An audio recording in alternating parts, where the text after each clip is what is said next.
बस दगा दिल बड़ू फेरू जान आई हो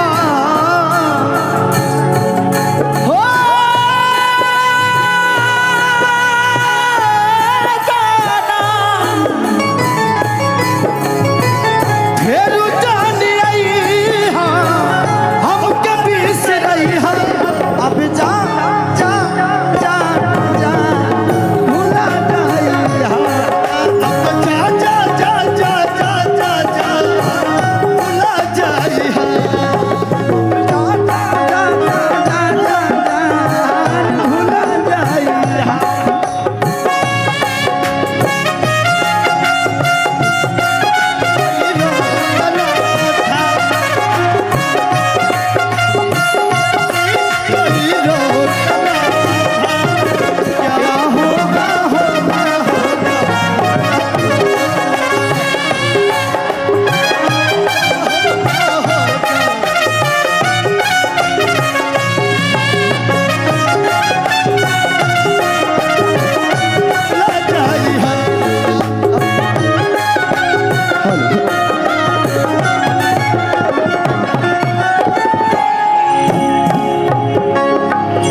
चल खेसारी हो के ना भूल पाई है हल चल खेसारी हो तो के ना भूल पाई है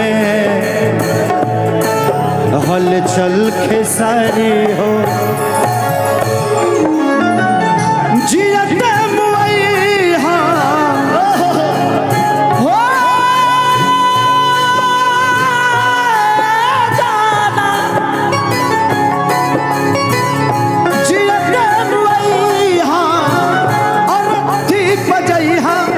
अब जा जा जा जा भूला जाई अब जा जा जा भूला जाई अब जा जा जा जा जा जा भूला जाई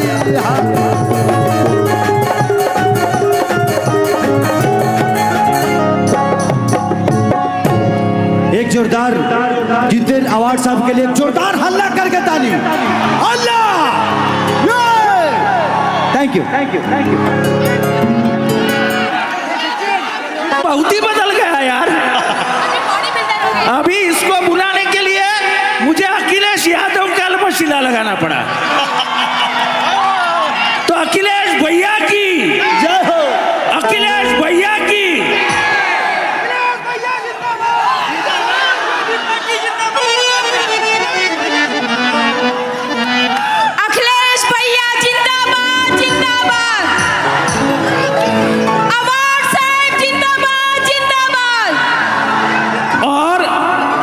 बताते हुए जा रहा हूं कि आपको मिलने के लिए खुद अखिलेश भैया इस नगरी में आने वाले हैं।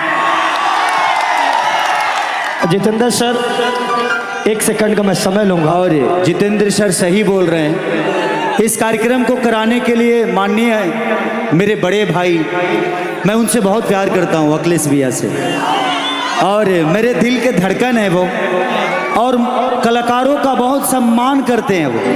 उन्होंने कॉल किया कि जितेंद्र अवार्ड सर हम सबके परिवार के हिस्सा हैं, उनके परिवार के हम भी हैं, और अखिलेश भैया से दिली रिश्ता है मेरा, और उनके बात को मैं कभी काटता नहीं।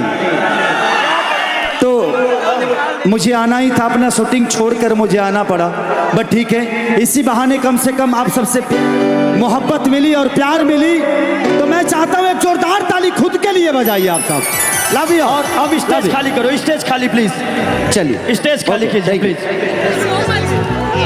चिन्या बस एक गाना और, क्योंकि टाइम, हाँ ये भैया, आचार संहिता भी है, तो हम सबको बचा के चलना है चीजों को। तो थोड़ा सा पीछे छोड़, थोड़ा सा पीछे। बाउंसर कहाँ है? थोड़ा सा पीछे हटाइए सबको। एक काम करता हूँ, फोटो ही खिंचा लेता हूँ, गाना छोड़ देता हूँ। भैया भैया प्लीज मोनू भाई इन लोगों को लेके चलो। मोनू भाई हटाओ इनको। भाई मेरा अरे हमर जूतवा कौन खींचता रे तोरा। भैया हटिए, आप लोग पीछे जाइए, पीछे जाइए भैया, थोड़ा सा पीछे जाइए आप लोग प्लीज, थोड़ा सा पीछे जाइए। ओफो, अरे फोटो खिंचा लेने से हीरो हो जाओगे। हाँ तोरा के बंद कर दिया जाए प्रोग्राम। अब बंद ही कर देते हैं, अब लास्टे चल रहा है। एक सॉन्ग गाने के लिए आप लोग इच्छा से बोल रहे हैं, आप लोग बंद कराना चाहते हो। ये गाना लास्ट गाना मैं गाऊंगा।